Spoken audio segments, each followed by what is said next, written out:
Hi, everyone. Thank you so much for joining our webinar today, When Technology Meets Communication, using AAC for children with disabilities. We hope you're all keeping safe and healthy and sane in this new reality we've all been forced into. And due to the situation here in Israel, we're hosting this webinar from my home. So if you see a sleepy child walk past, please forgive me. My name is Sharon, and I direct the Global Professional Development Department at Beit Izzy Shapiro, one of Israel's leading nonprofit organizations in the field of disabilities. And our two speakers today are Noah Nitzan, the director of Beit Izzy Shapiro's Technology Center and an occupational therapist by profession. Say hi, Noah. Hi, everyone. And Ms. Rachel Bloom from the Technology Center and a speech therapist by profession. Say hi, Rachel. Hi. And we will have a 50-minute presentation and then have some time to answer questions, which you can send us via the chat function at the bottom of your screen. And since we are a lot of people, please keep yourself muted throughout. And we also suggest to turn off the video function if you have connection issues. We would also like to bring to your attention that the webinar is being recorded, and we'll be happy to share the link with you and others who couldn't join us today, as well as additional resources, of course. So without further ado, Noah and Rachel, the Zoom is yours. Okay, thank you, Sharon. So those are the topics that we are going to talk about. Today, we will start with some background about assistive technology and AAC, and of course, we're going to explain those terms. We show you low and high-tech solutions, communication boards, case studies, and ideas for use. Also supportive accessories, assessment, implementation, and dilemmas. It's important for us to emphasize that we are going to show you solutions and things that are out there in the market and way to use them, but it's important, especially for if there are parents here, to consult with your own therapist. And also we're going to show a solution that we using or recommend, but we don't have any business relationship with those companies. Like Sharon says, we are an NGO. So a few words about Beit Izzy Shapiro. Beit Izzy Shapiro, it's one of the leading organizations in Israel in the field of disability. We have many units, including Early Intervention Center for the Arabic and Hebrew speakers. We have a special education school, and we have 4 decades of experience with a wide range of disability and across multiple cultures. We're impacting annually on 500,000 people. We are globally recognized as an innovator in the development of services for people with disability. And we have a special consultant status at the UN. And we work at the Technology Center where we're focusing on, first of all, implementation. And we'll talk a lot today about implementation, which we found is the most important thing, because it's important to know which technology out there, but it's more important to know how to use it and how to use it right. We also work very hard to share our knowledge, like in this webinar, and also in the field of development. And we chose this picture because you see here Matan is one of our students. And first of all, to see his smile, it says everything.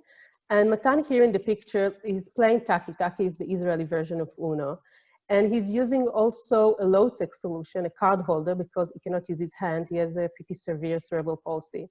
And he used also a very high-tech solution, a computer with a communication software and an eye gaze, so he uses his computer with his eyes.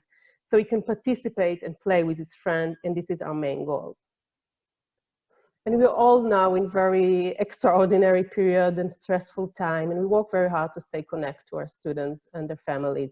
So we're doing a few things, including emotional support and other things. And we have also the virtual kindergarten, the virtual school. So we pre-recorded many videos, and we have it on special YouTube channel, so the children and the family can see it. And actually in Israel, many people see it, not just our kids.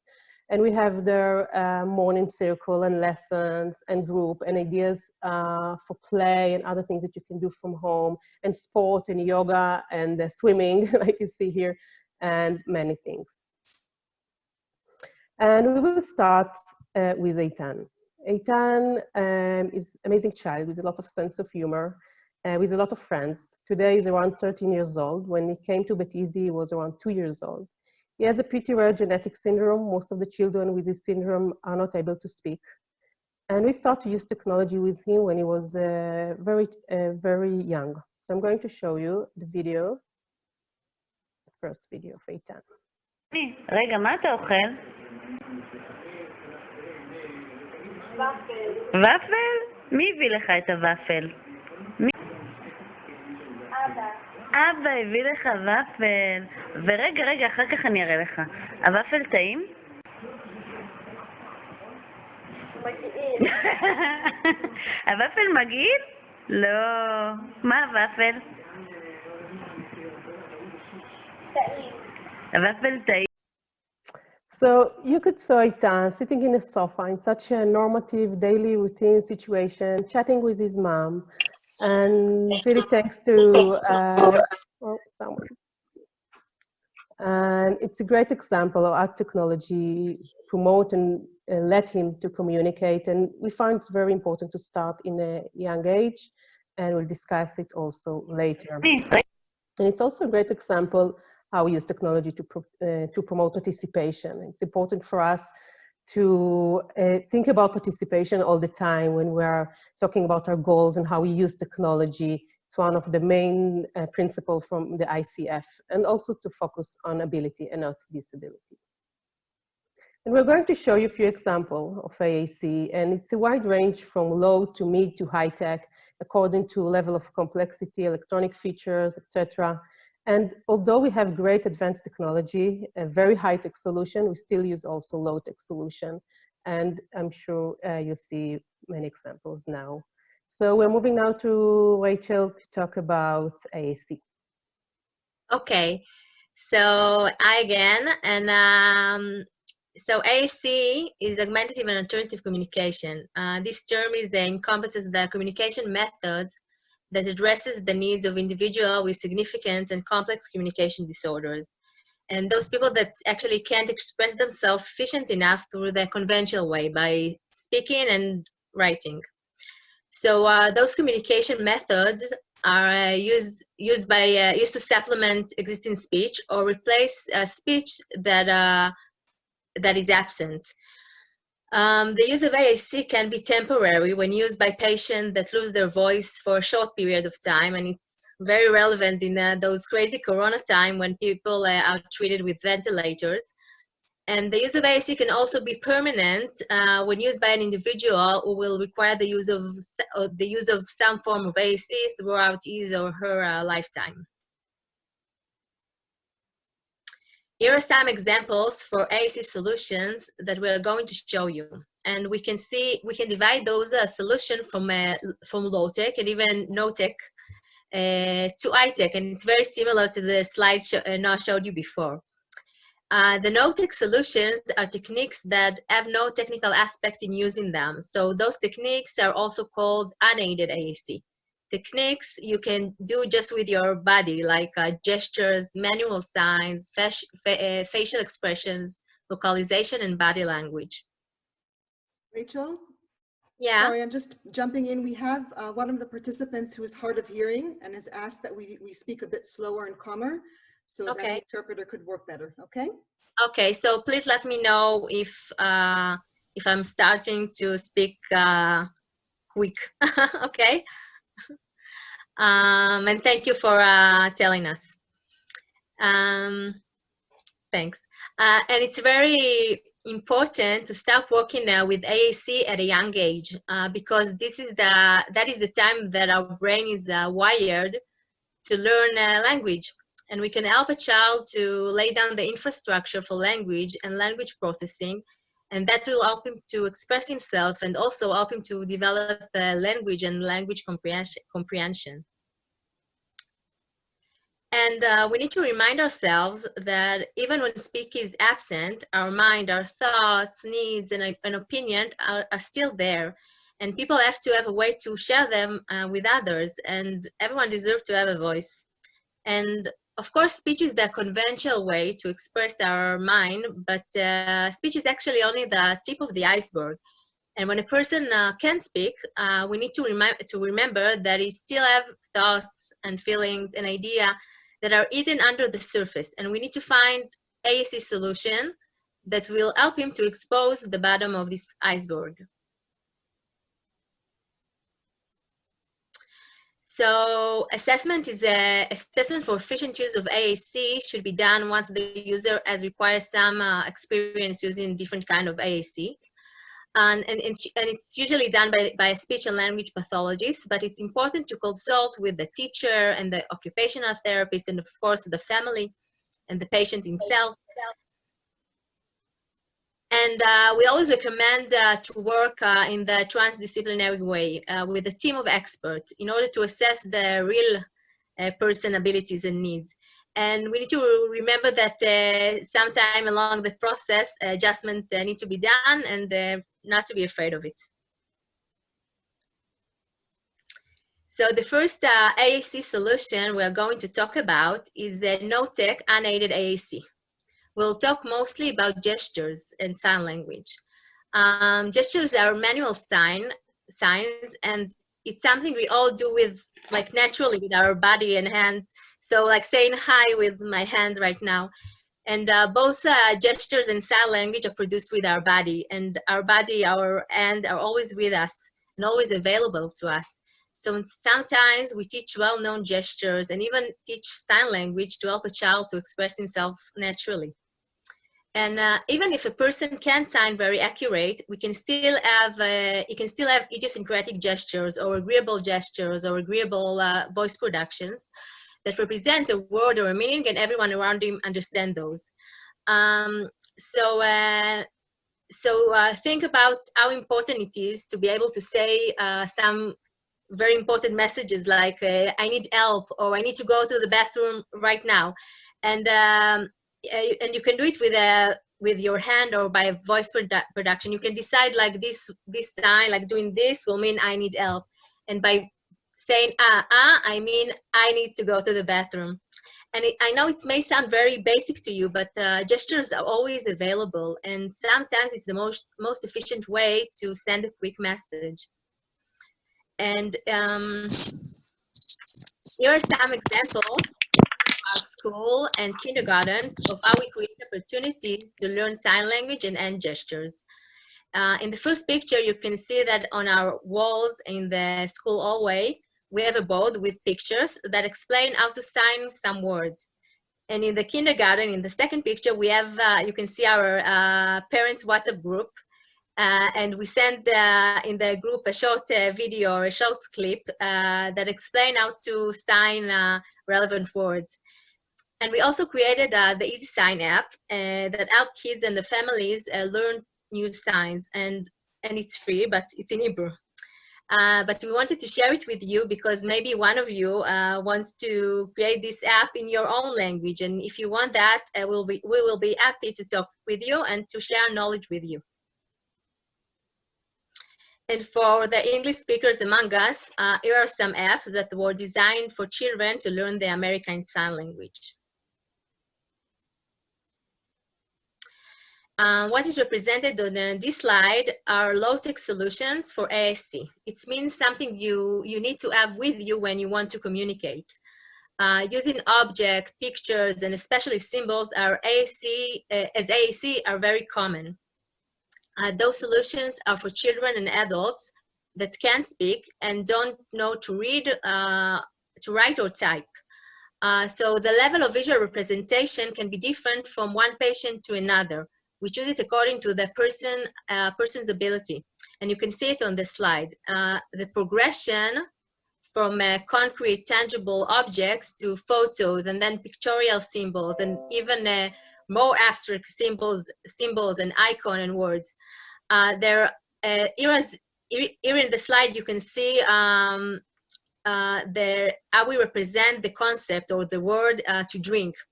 You can see it's organized from concrete to abstract. And so if a child understands symbolically, we can change the representation to something more abstract, to a pictorial symbol and even an icon. And if a person knows how to read, we can even use written words.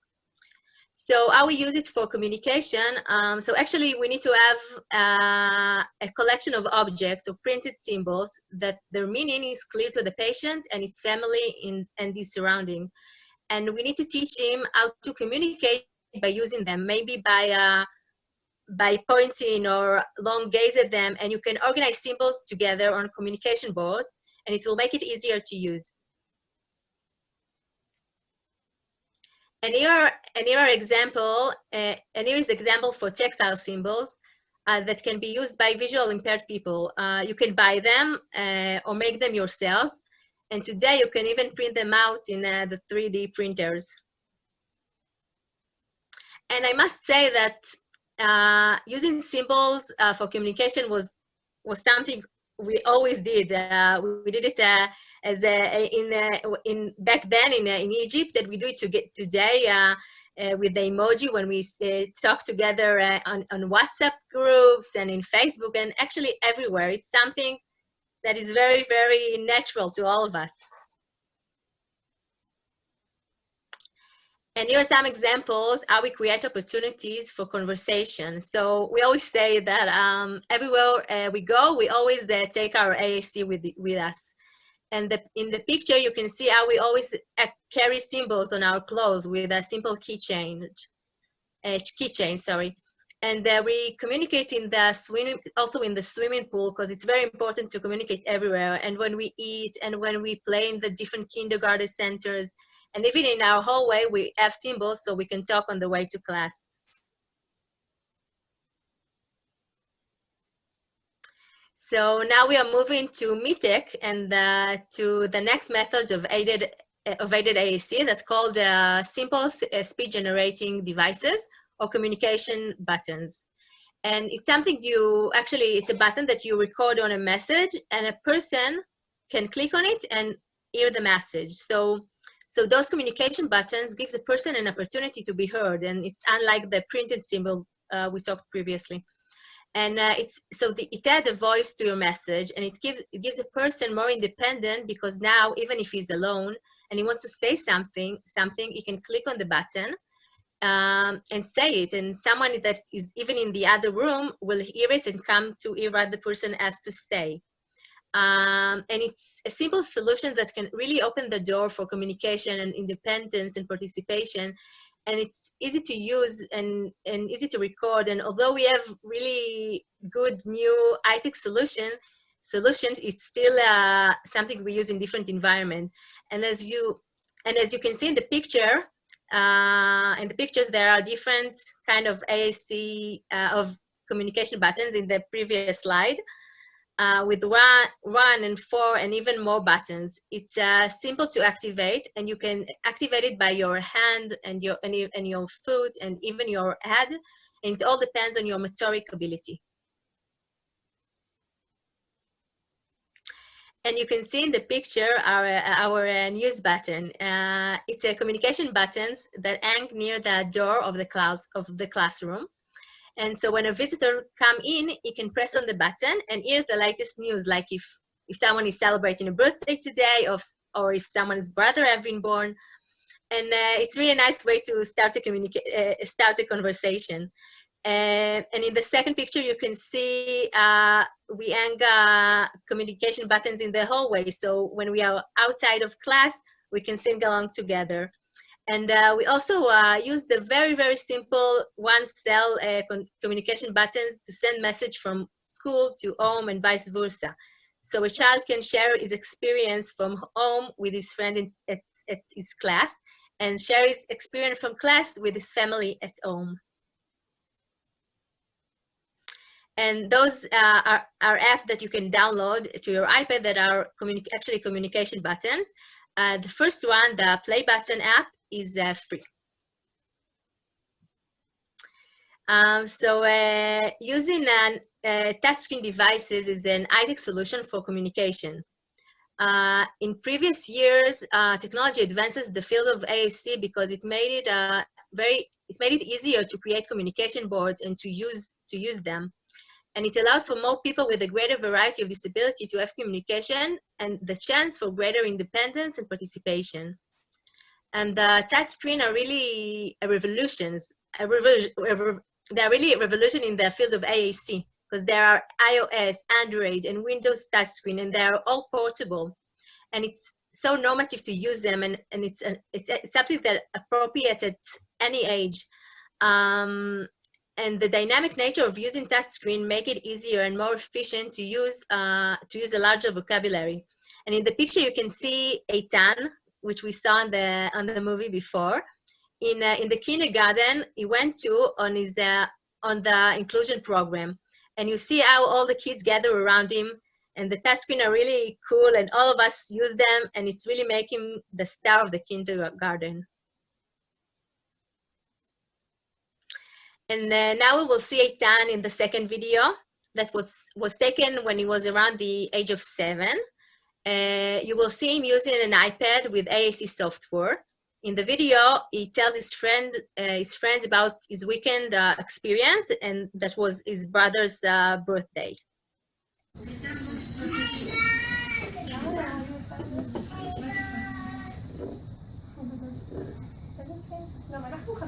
מזל טוב אלעדי, אני אוהב אותך.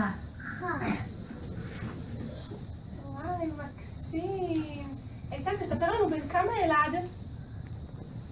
4.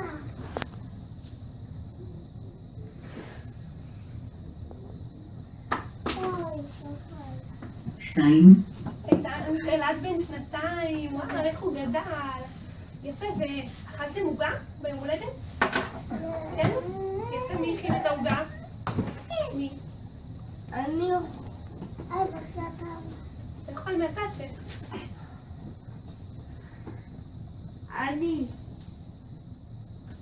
מה, יש לך? איתן רוצה להראות לנו איזושהי תמונה. ותתקרב לעוגה, בוא נראה את העוגה, תתקרב אליה. בוא נראה את העוגה בגדול. וואי, תראו את העוגה! עוגת שוקולד עם סוכריות. היה טעים?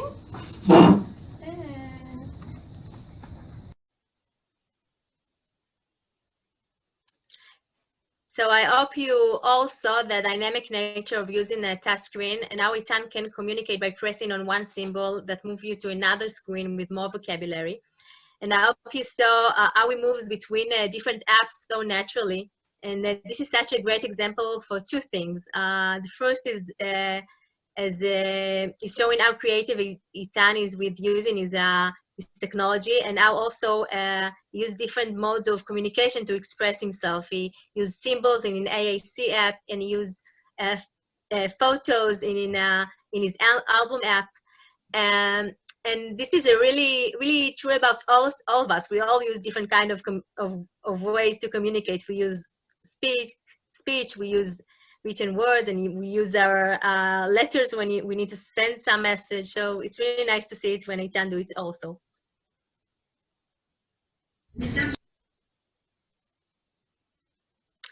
Here are some symbol-based apps that you can see the icon below, and they all come with their own symbol collection, and also a text-to-speech engine, so you will hear the message that you want.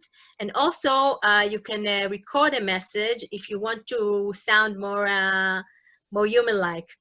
And each of those apps has its own unique features, and some of them, like the Grid and the Snapcore, have also Windows software for computers.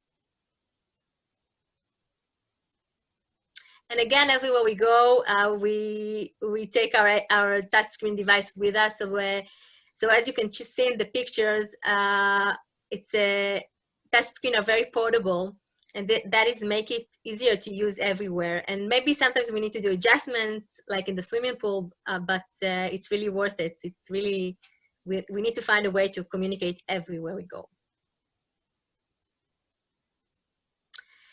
So iGaze is a very high-tech AAC technology, and this is the most high-tech solution that exists right now in the market. It's a screen. It's a screen with a camera that detects the eye movement, actually the pupil movement. So it's as if your eyes or your pupil are moving the mouse.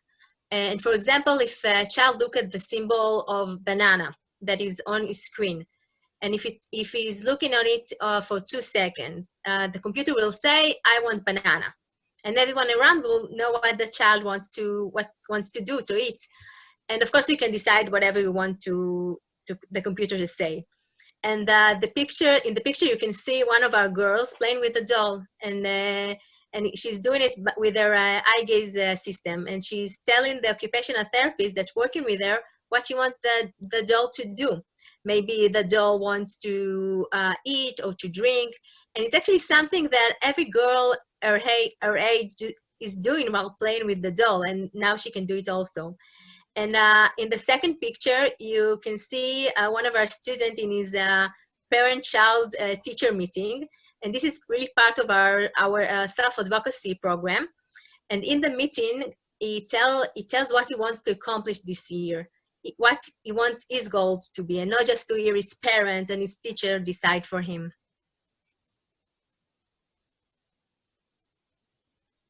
And here you can see in the first picture how we built a special case, so we can use the eye gaze system in the swimming pool without ruining it.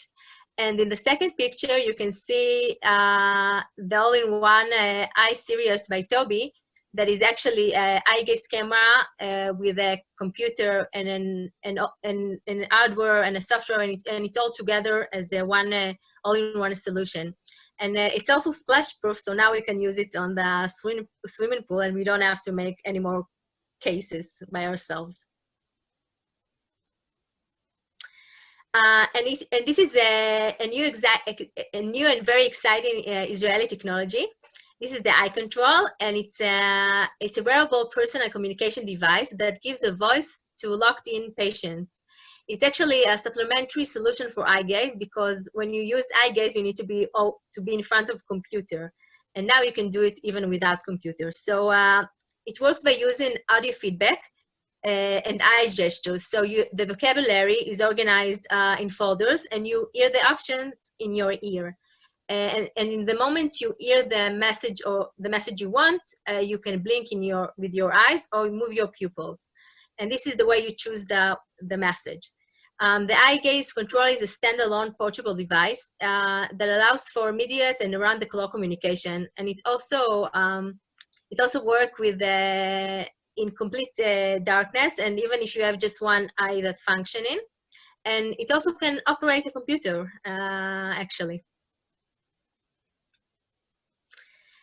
And now we will talk about communication boards. And when I say communication boards, I mean how we decide to organize the vocabulary, the symbols or the pictures in a page, in a printed page or in an iPad or computer. So there are actually two fields of knowledge we can learn from how to organize our vocabulary. One is the linguistic and neuroscience that offer different models of how conceptual knowledge is organized inside our brain, like the category-based model or the spreading activation of semantic processing models. And the second field of knowledge we learn from is actually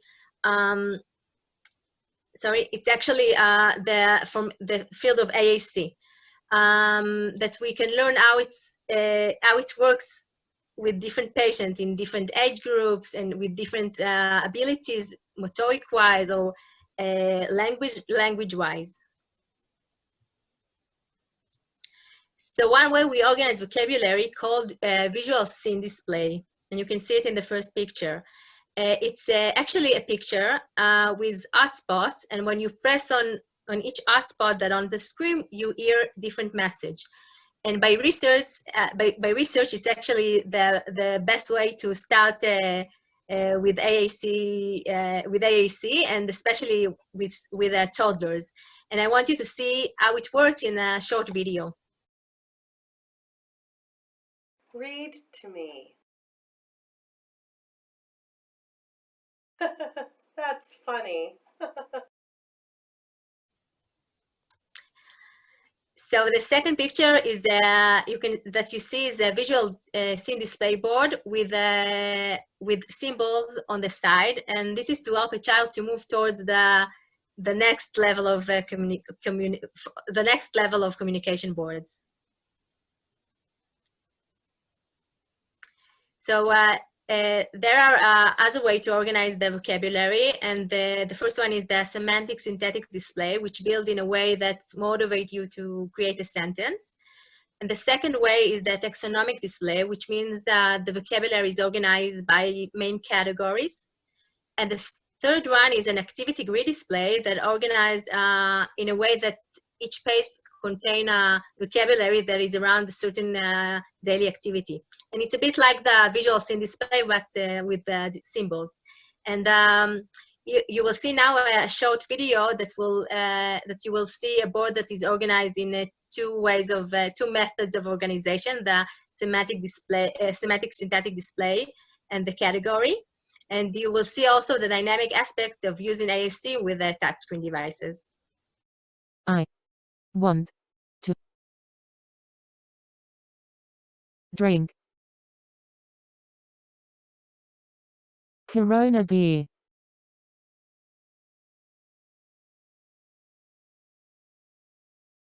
I'm joking. So we talked about AAC users that use symbols, gestures, and other AAC methods. And now we'll talk about AAC users that know to read or type, and this is really the next stage of AAC use.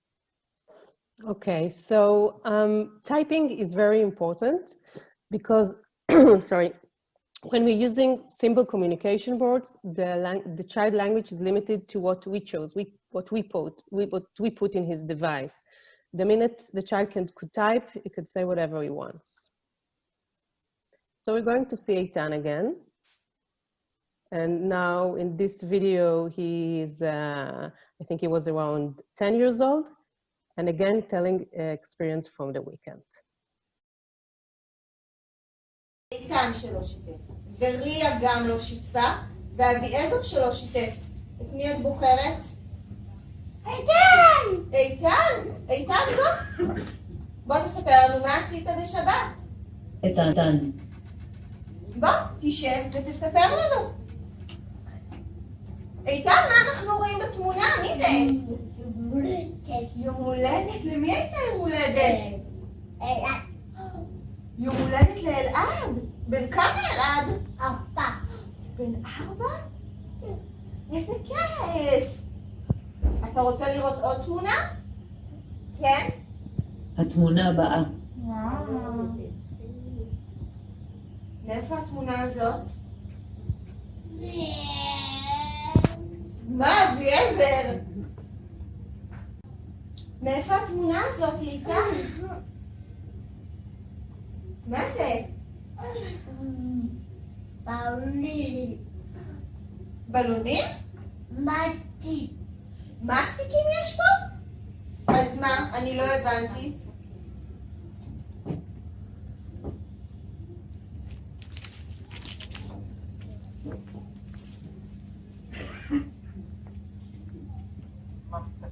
ממתקים, יש פה באמת המון ממתקים.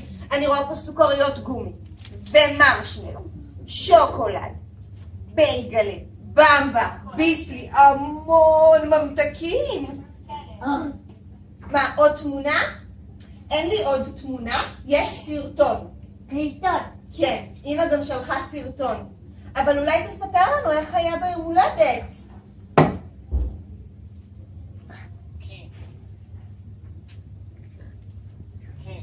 היה לך כיף? ואיך היה לאלעד?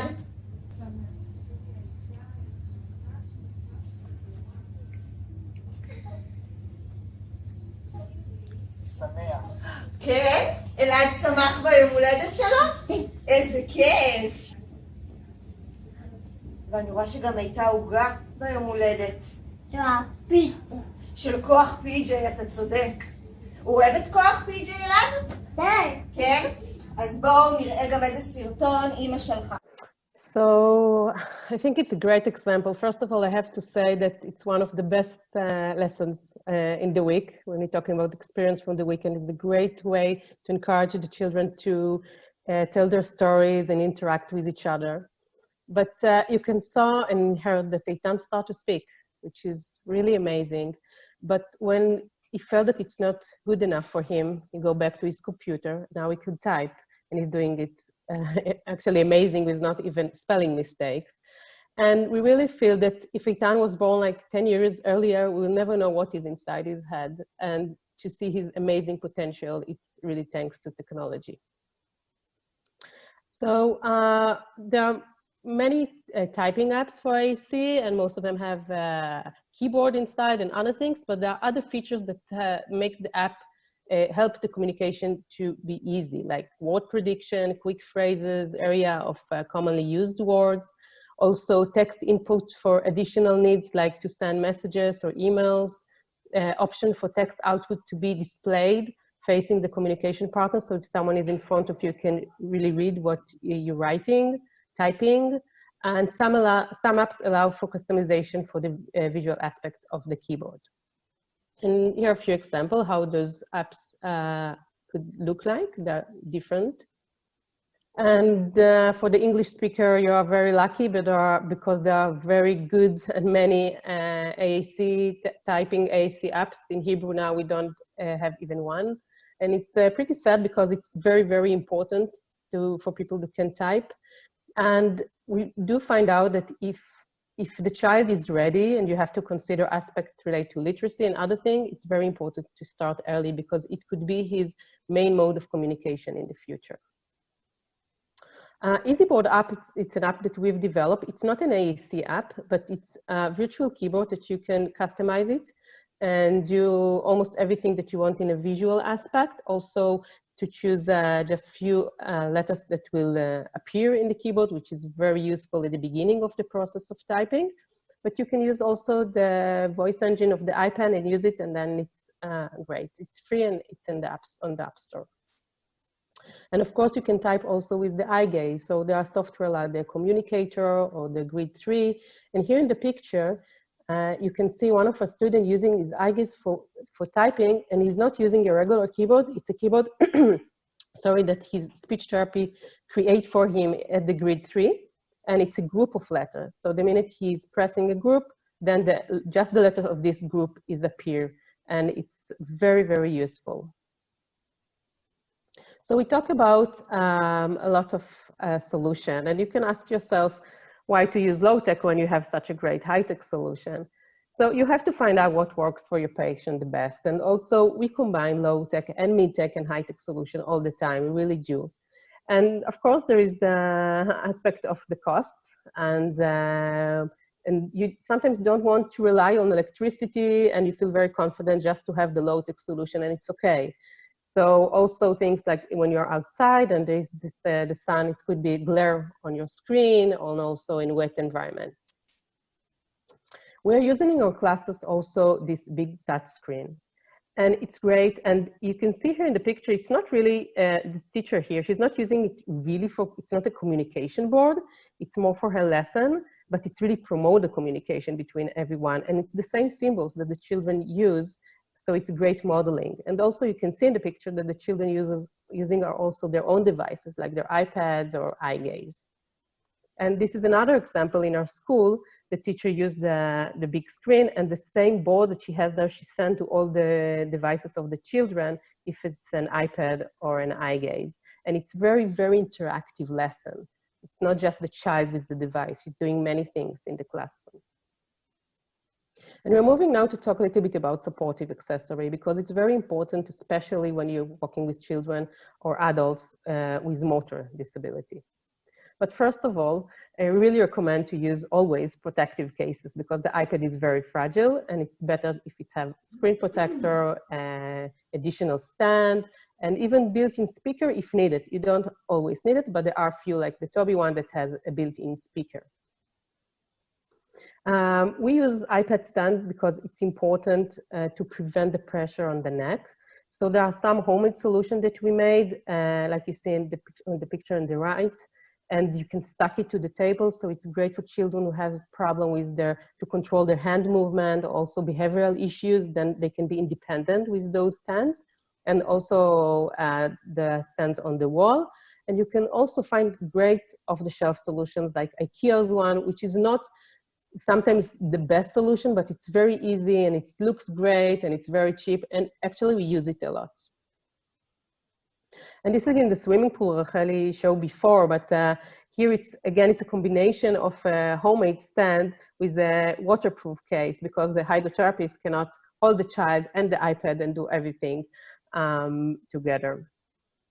And you can use very easily external keyboard. It could be any Bluetooth keyboard. It could be also B keys, color keyboard, and there are great cases with integrated keyboard. So just that you know that you have all those solutions.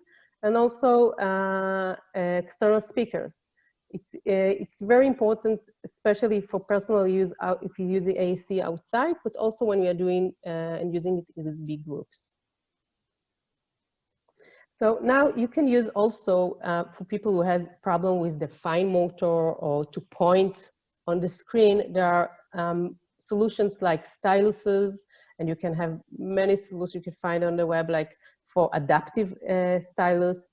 And also today you can use even mouse with an iPad or a joystick. And in the picture you can see, actually we did this setup system for this person. It's a communication software in his computer on a mount, and he's doing everything with his foot using the joystick. And it was really, really amazing for him when he was around 50 years old to start express himself. And there are also direct selection.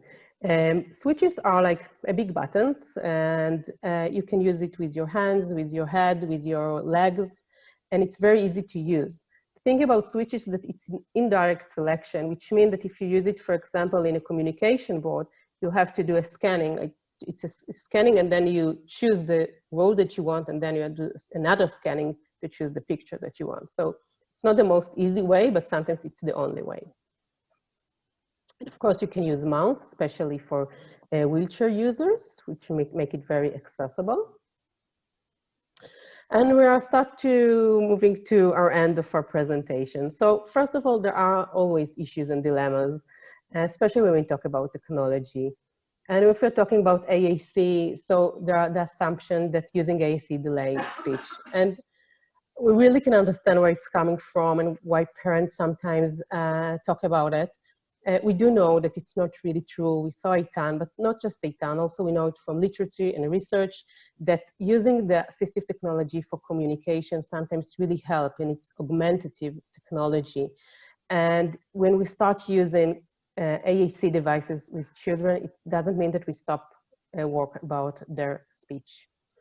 And another issue is if a child uses his device for communication and play. So first of all, how can he play and communicate at the same time? It's one device, but also if you want to encourage a young child to use his device for communication, and he has many play games apps and YouTube on his iPad, so sometimes it's hard. So if it's possible, we recommend, like in this picture, to use even sometimes 2 devices, one for communication and one for play. And also we talk a lot about concern of reduce the social interaction, especially with children with autism.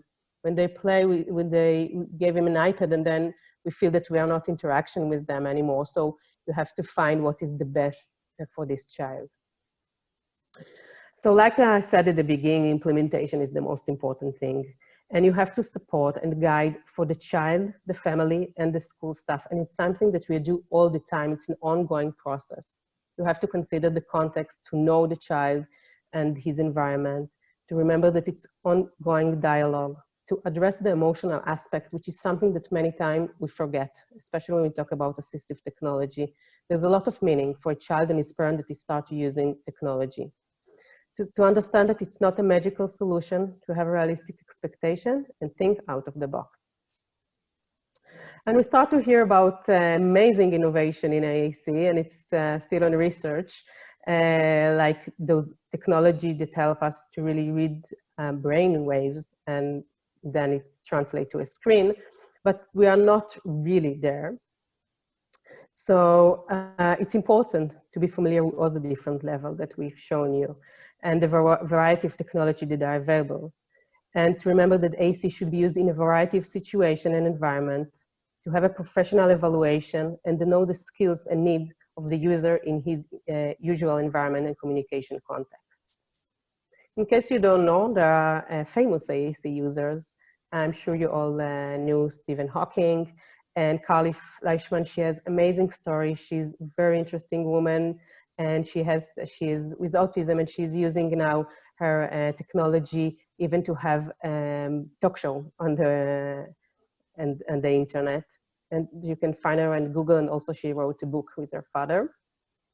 And Speechless is a great TV show, very funny, and I like just to see it and to see this family and how they're hanging on. And we're going to finish with this clip, which really summarizes very good all the technology that we show you, from low to high tech. And it was presented at ISA conference in Toronto, which is the main conference of AAC. So let's see and hear it.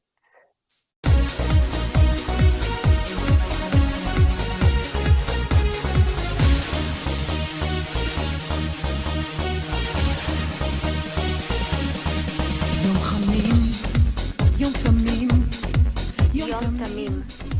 הלכנו עם השמש בערוב. יום זהוב. יום זהוב. לילה טוב. היה לנו ליל אמש בוקר קם. מול הים. אי משם.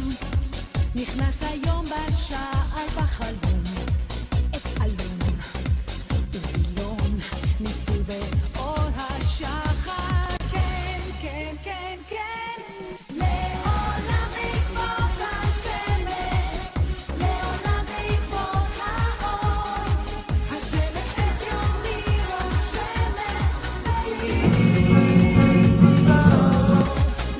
לעולם בעקבות השמש. לעולם בעקבות האור. השמש סביוני רושמת בליבי. ציפור.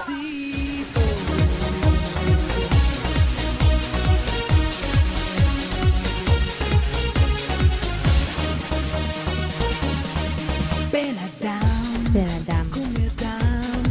לא נדם.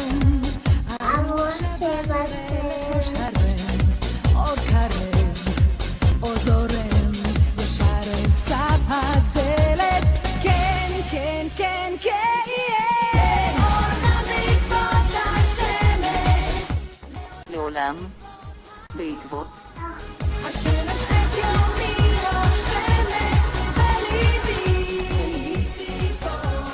לעולם בעקבות השמש. לעולם בעקבות האור. השמש סביוני רושמת בליבי ציפור.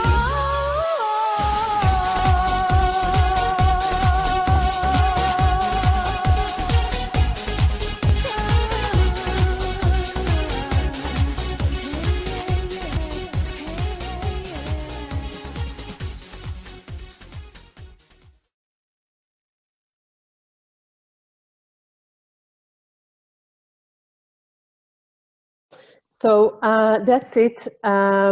We have a blog. Please visit our blog. It's called Take It Easy in English. We have it also in Hebrew and Arabic, with a lot of information and tips about using assistive technology, with a list of recommended apps. And these days we have also recommendation about the Corona time when we are at home. You can sign up and get all the posts directly to your email, and it's all free. We've developed a few apps. They're all free and on the App Store. I hope you'll find them useful and use them.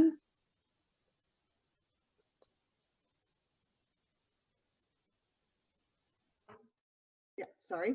And we'd also like to mention that we offer consultation and training options for professionals and organizations, including, as you can see, in-depth analysis of needs, recommendations for assistive technologies, various training courses and workshops, and implementation support.